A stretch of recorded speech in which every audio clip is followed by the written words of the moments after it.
plus-minus connection 2. Previously, we learned that subtraction is the same as canceling with the opposite. In this video, we're exploring how to convert a subtraction problem into an equivalent addition problem. And it turns out the secret is, instead of subtracting like we normally do, we're going to be subtracting from 0, because 0 has all the tiles that we're going to need. Before we get started, let's go ahead and review subtraction. Here we have two sets of 0 pairs. So starting with 0, if I subtract 1, if I take away a positive, notice that we have a negative left over. And here, starting with 0, if I take away a negative, notice that there's a positive left over. So when we have 0 pairs, whatever we subtract, the opposite color is going to be left behind. If I take away blues, red's left behind. And if I take away red, blue is behind. Keep that idea in mind as we explore the next couple of problems. Problem 1, 7 minus 4. Here, what is this problem asking us in terms of our tiles? Here we're starting with 7, positive 7 blue tiles. I want to subtract and I want to take away 4 blue tiles. So the secret is, instead of subtracting like we normally do, we're going to be subtracting from 0. So from 0, let's go ahead and take away 4 positives. And what you notice is left behind. How can I rewrite this into an equivalent addition problem? I still have my 7 positives. And I have now 4 negatives.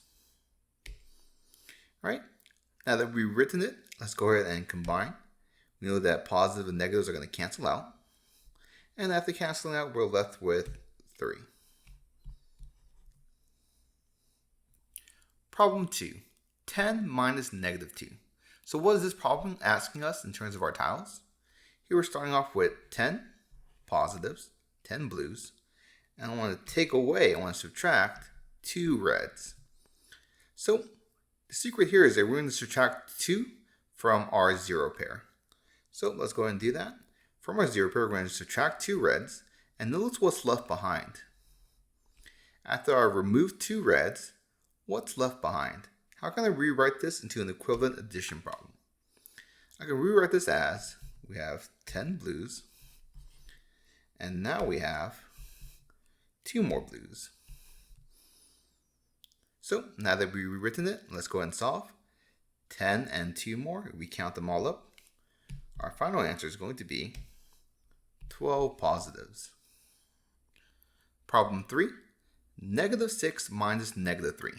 So what is this problem asking us in terms of our tiles? We're starting with 6 negatives, 6 red tiles, and I want to subtract, I want to take away 3 red tiles. So let's go and do that. But again, we're going to subtract negative 3, we're going to take away 3 reds from 0. And notice what happens when I take away these 3 reds. So when we subtract negative 3 from 0, what's left behind? How can I rewrite this into an equivalent addition problem? I can rewrite this as, we still have our negative 6 at the start, but this time we're adding, we have 3 positives left behind. So now that we've written it, let's go and solve. We know that positive and negatives are going to cancel out. All right, these cancel out, and we're left with 3 reds left over. Problem 4, negative 9 minus 5. So what is this problem asking us in terms of our tiles? We're starting with negative 9. We have 9 red tiles. And I want to subtract, I want to take away 5 blue tiles. So let's go and do that. From our 0 pair, let's go and drag away 5 blues. And notice what's left behind.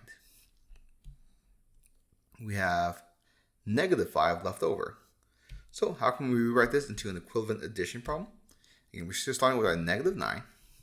And when I take away those 5 blues, notice that we have 5 reds left over. So since we have the same tiles, let's go ahead and count these up. We have 9 negatives and then 5 more negatives. If we count them up, we have a total of equals negative 14. Hopefully you saw the relationship between subtraction and addition. Turns out that taking away is the same as adding in the opposite. When I take away one color, the opposite color is going to be left behind.